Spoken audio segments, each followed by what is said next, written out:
കൂട്ടരെ, നിങ്ങളെ ഞാൻ നമ്മുടെ പ്രിയപ്പെട്ട മജീദിൻ്റെയും സുഹറയുടെയും ക്ലാസ് മുറിയിലേക്കൊന്ന് കൊണ്ടുപോവുകയാണ്. അവരുടെ അധ്യാപകൻ പിഷാരടി മാഷ് കണക്ക് പഠിപ്പിക്കാനായി അതാ ക്ലാസ് റൂമിലേക്ക് പോവുകയാണ്. വരൂ, നമുക്കും അവിടേക്കൊന്ന് പോയി നോക്കാം.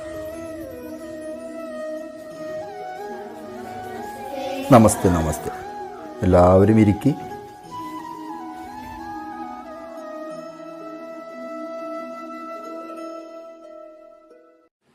സുഹറ, ഹാജർ. നാരായണി, ഹാജർ. ഹനീഫ, ഹാജർ.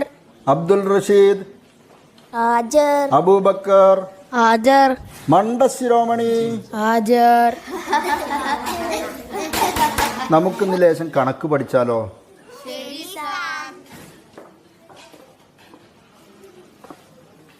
രണ്ടേ കൂട്ടണം രണ്ട്. ഹനീഫ പറയ്. 4 സാർ. മൂന്നേ കൂട്ടണം രണ്ട്. സുഹറ പറയ്. 5. അടുത്ത ചോദ്യം മണ്ടശിരോമണിയോട്. ഒന്നേ കൂട്ടണം ഒന്ന്. പറ മണ്ടശിരോമണി, പറ. ഒരു ചെറിയ തോടും വേറൊരു ചെറിയ തോടും കൂടി കൂടുമ്പോൾ ഇമ്മിണി ബല്യൊരു തോട്. അപ്പോൾ രണ്ടൊന്ന് കൂടുമ്പം ഇമ്മിണി ബല്യൊന്ന്. മജീദ്, നീ മണ്ടശിരോമണി തന്നെ. നിനക്ക് ഞാൻ ഇമ്മിണി വലിയ സമ്മാനം തരാം. നീട്ടടാ കൈ. 1 2 3 4 5 6. ഈ 6 അടിയും കൂടി ഇമ്മിണി വലിയൊരു അടിയായിട്ട് കൂട്ടിക്കളാം കേട്ടോ. ഇരിക്കവിടെ. 1 1 2. മനസ്സിലായോടാ മണ്ടശിരോമണി? അപ്പോൾ ഇന്നത്തെ ക്ലാസ് കഴിഞ്ഞിട്ടാ. അയൽവാസിയും കളിക്കൂട്ടുകാരിയുമായ സുഹറ എല്ലാവരുടെയും കൂടെ കൂടി കളിയാക്കിയത് മജീദിനെ നന്നായി വിഷമിപ്പിച്ചിട്ടുണ്ട്. എന്നാൽ മജീദിൻ്റെ വിഷമം കണ്ട് സുഹറയ്ക്ക് അത് സഹിച്ചിട്ടില്ല.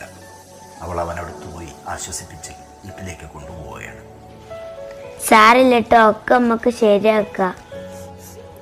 ബാ ചെറുക്കനെ, നമുക്ക് പോവാ. അയൽവാസികളാണെങ്കിലും നേരത്തെ മജീദും സുഹറയും ബദ്ധശത്രുക്കളായിരുന്നു. മുത്തശ്ശിമാവിൽ വലിഞ്ഞു കയറി നല്ല മധുരമുള്ള മാമ്പഴം എടുത്ത് സുഹറയെ കൊതിപ്പിച്ച് ഒറ്റയ്ക്ക് തിന്നുന്നതായിരുന്നു ആ ശത്രുതയ്ക്ക് കാരണം. പിന്നീട് എപ്പോഴോ മിശറു പൊതിഞ്ഞ മാവിൽ കയറി മാമ്പഴമെടുത്ത് അവൾക്ക് നൽകിയ ആ ശത്രുത അവസാനിപ്പിച്ചതും മജീദായിരുന്നു. മജീദിൻ്റെ പ്രാർത്ഥനയിൽ എന്നും ഒന്നാമത് ഇതായിരുന്നു: എൻ്റെ റബ്ബേ, എൻ്റെ കണക്കൊക്കെ ശരിയാവണേ. മാർക്ക് എടുത്ത് നിൽക്കി തള്ളി വിട്ടില്ലേ. എനിക്ക് ഭയ കണക്ക് പഠിക്കുക. പോയവിടുന്ന് പോകല്ലേ ചെറുക്കനെ.